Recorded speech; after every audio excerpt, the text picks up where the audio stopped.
back. We are at another Money Moves. Great weekend. It's been hot. Finally got some rain coming in and stuff like that, or had some rain last week. But I don't know about you. How are things down in Chattanooga? Yeah, hot. I haven't experienced humidity like this in a long time. I feel I like know, it's a right? very It's humid summer. summer in the South, Yeah. but that's all right. So, jobs report came out last week 372,000 new jobs created.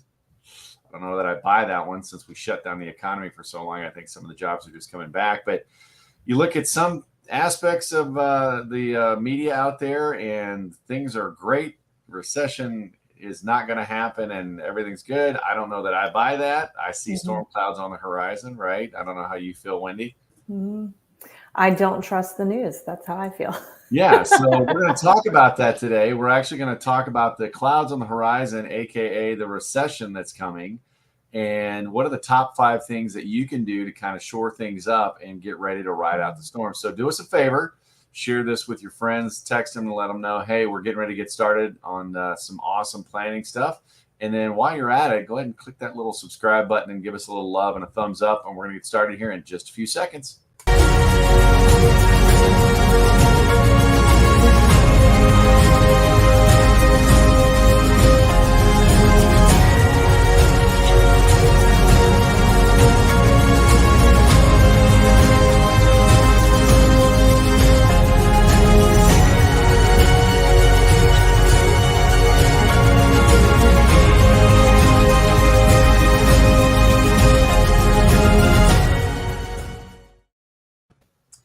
And we're back. All right. So welcome to Money Moves. So so you're being a little bit of a pessimist, Wendy. You don't think that it's all sunshine, lollipops, and unicorns? It would be great. What is it like? Plan for the best and prepare for the Hope worst. for the best, plan Hope for for the the best, plan for the worst. There you go. yeah, that's a good That's sign. that's where I'm at. Yeah, that's actually a really good tie, and that's what we're going to be talking about today. So, there's a lot of things that people are like, "Oh man, what's going to happen?" Some people are in denial, like, "No, everything's fine, it's all good." And hey, if that's your thing and you're trying to manifest that, more power to you. But I'm like you. I want to hope for the best, but I'm going to plan for the Right. worst and get prepared. That way, you minimize the impact to what's going on in your world, short term, and if you do it right, even long term. Yeah. And so we're going to talk about five things that you can do to kind of prepare for the coming recession, storm, economic downturn, whatever you want to call it. So number one is obviously, and you've heard us talk about this before, is the emergency fund, right? hmm I mean, what Yeah. what do you think about that? What's your kind of idea or your concept on that one? Do you think it's a good idea, bad idea? Yeah. I mean, well, everyone knows they should have an emergency fund, right? Most people don't. Right? They might have $1,000, Yeah. but a lot of people we talk to don't even have that. No. And so, but most definitely don't have the 3 to 6 months of expenses. Yeah. And so, and I'm, even reading things saying have even more than that when it's Mhm. hard times economically. So, if you're not at that baseline of 3 to 6 months of expenses, then I would say like make that a priority. Do a spending freeze. Like the stuff you don't need, don't buy, and start anytime. This is one thing I put in practice before I did a spending freeze. And anytime I wanted to buy something, and I almost did, I would say, how much is that? And I'm going to put it into my savings account instead. Yeah. And just make the practice and the habit of saving. And if you have that 3 to 6 months, I'd say stack up a little more cash even. Well, definitely keep stacking cash. That's a never-ending journey, right? But having that emergency fund, and it's baby steps, right? If you don't have $1,000, that's your first milestone, right? Right. Get that $1,000. That's going to cover 50-60% of the emergencies that get thrown your way, right? Car breaks down, or you need family emergency out of town, or something, you need to travel or something like that. That's going to help you with that. But ideally, you want to have that 3 to 6 months of expenses. Because if you do have some kind of transition or job loss, you're going to need that before you find your next job. Because unfortunately, the bills don't stop coming in, Right. and so that's the other piece. So that's kind of that first step. So the second thing you need to focus on is really getting your credit in order, right? If you're not, and I'm not talking about, hey, get your credit score approved. That's part of it. but really looking at what do I have going on credit wise, and really focusing on, first attack that high interest debt, right? Your credit card debt, things like that. Get rid of that stuff. And when I mean get rid of it, pay it down. Do a debt snowball. If you can, have to do a consolidation loan, do that. But the debt snowball is my number one go-to. We talked about that in another video. But really kind of, looking at getting rid of the credit cards and becoming debt free. What are your thoughts on that, Wendy? Yeah, I mean, that and getting that down as much as possible, but even still, don't close those accounts. No, right? do not close them. Yeah, keep those open, and work on your credit score too, getting that up. Yeah, don't close the accounts, folks. And the reason she's saying that is because if you do pay it off and then close it, your overall credit limit, you've still jacked it up a little bit. So that's going to negatively impact your score. Not to mention, and I know, Dave and Susie don't like this, but I'm going to go ahead and say it. You may need to use some credit if you do lose your job or whatever, to put food on the table or whatever the case may be. You got to do what you got to do, right? Yeah. So that's why you want to keep and plus the age of the accounts, that's also a positive on your credit score as well. So be aware of that credit wise. I use that personally. It's a great tool. We'll put the link down below, but it's a great tool to kind of keep tabs on that stuff. But yeah, you want to make sure you're paying off the debt, keep the accounts open. And then lastly, if you're on some variable stuff, including a mortgage, if you were one of the few people that still have a variable mortgage out there, switch that over. I know interest rates have gone up a little bit, but still, they're not going to go back down. So grab it while you can, especially if you're going to be in your house longer than, the next 5 to 7 years. Look to switch that over from a variable to a fixed. Same thing with credit cards, right? Because variable means they vary as the rates rise, your credit card interest rate is going to rise too. So that's something you definitely don't want to keep paying that interest. So yeah. Number 2. And that was number 2. I'll chime in on the next one here. Something I need to switch to. I've been thinking about it the last few weeks. I used to do this and I've gotten away from it just because I live kind of far away from one of these places. But with groceries, because grocery prices are going up so much. What? Plus, you're talking crazy talk, Wendy. And it's not just the prices going up, but it's also the uncertainty of what's going to be in stock. Yep. Start to switch to buying in bulk. Yep. So buying in bulk and then focusing on just changing the way you shop in general, right? Mm-hmm. Focusing on generic brands instead. You don't need name brand. At PS, I used to work in consumer packaged goods, CPG world. It's all the same stuff. Whether it's the brand or not, it's literally the same thing labeled differently. Yep, so, that's exactly right. Yeah. So get the generic and start buying in bulk, not just because it's cheap, it winds up being cheaper in the long run, but also so you have like a supply, right? So you have that pantry stocked. Anything you want to add to that? Yeah, I mean, especially, one of the things, like when you're talking vegetables and stuff like that, looking at frozen over fresh. Mm-hmm. I mean, granted, it's spring, it's summer. Oh, fresh corn on the cob and all that stuff. You can always go to canned as a backup, but you've frozen the nutritional value and things like that is still there. Mm-hmm. Canned, it sacrifices a little bit. But the other thing on grocery stores too, if you're not able to buy bulk, because bulk can get expensive, right? Make sure you're picking up a few extra cans or whatever packages while you're there. It doesn't have to be a lot, but buy a little extra.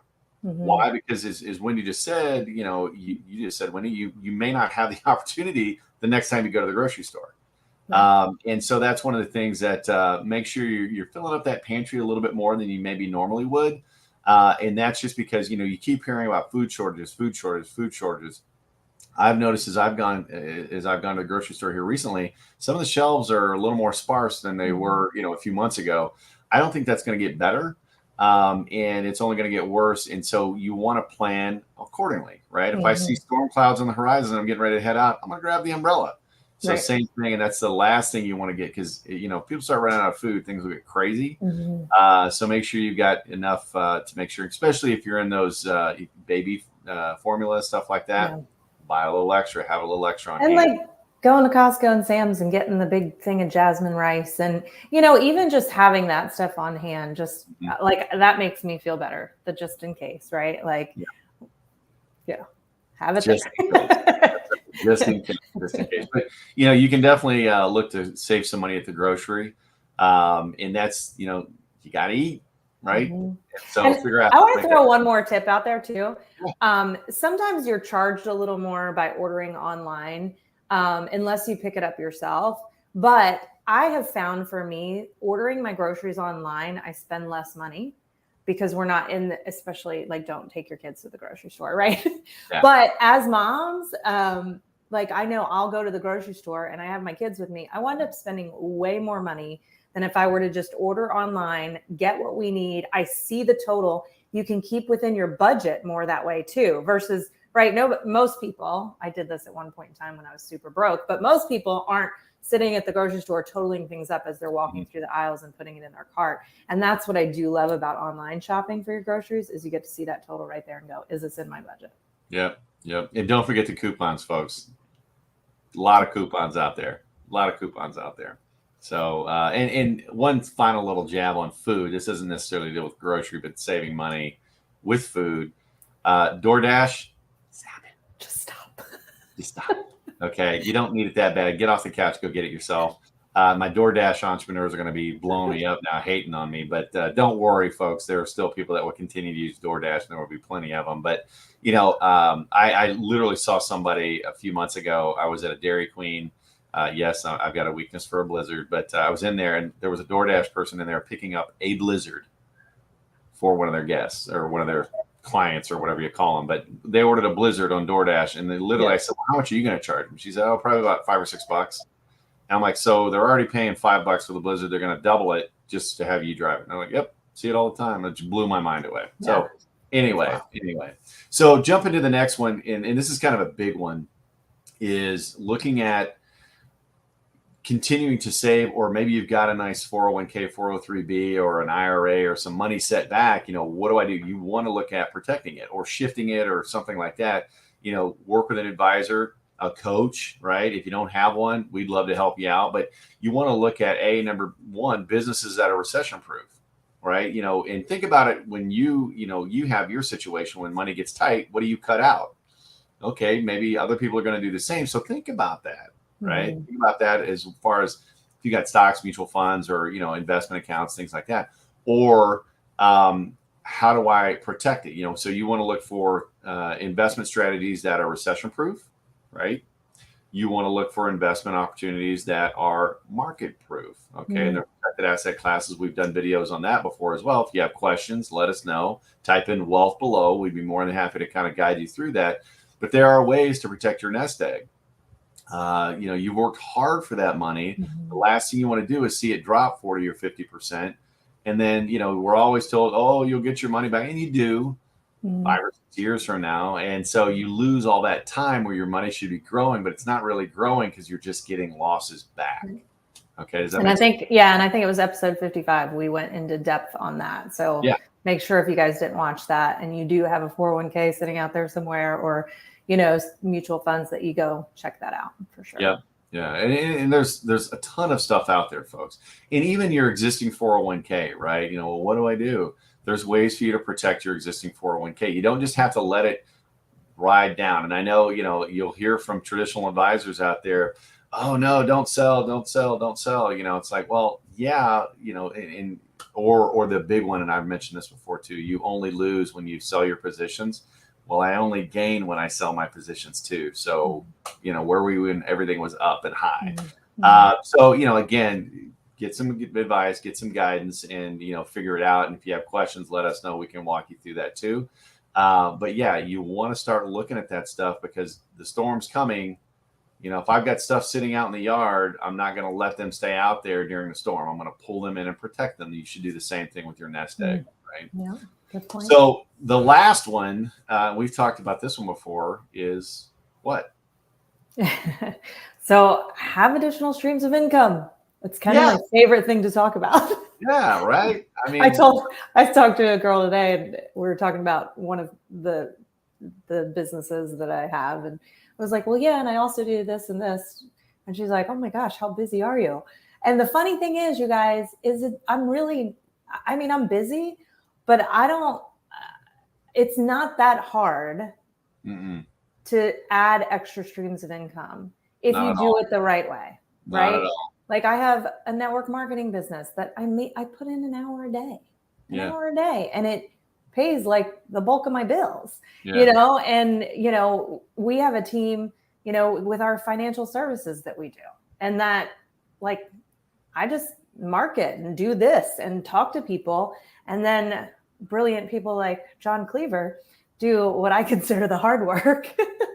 So, Well, have the brains behind things, but like leverage your network, leverage people that, have skills that you don't, but then also tap into the skills that you have, the things that you're good at, and learn how to make money.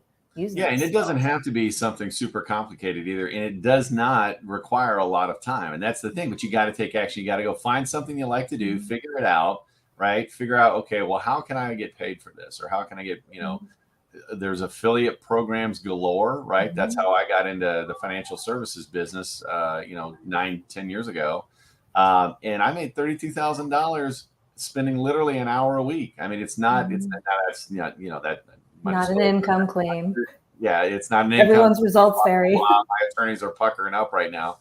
But no, it's different for everybody. But even just, going and getting a side gig somewhere, I mean, this is the side gig economy, right? You got people making money on Fiverr. You got people making money, doing everything outside of their normal quote unquote day job.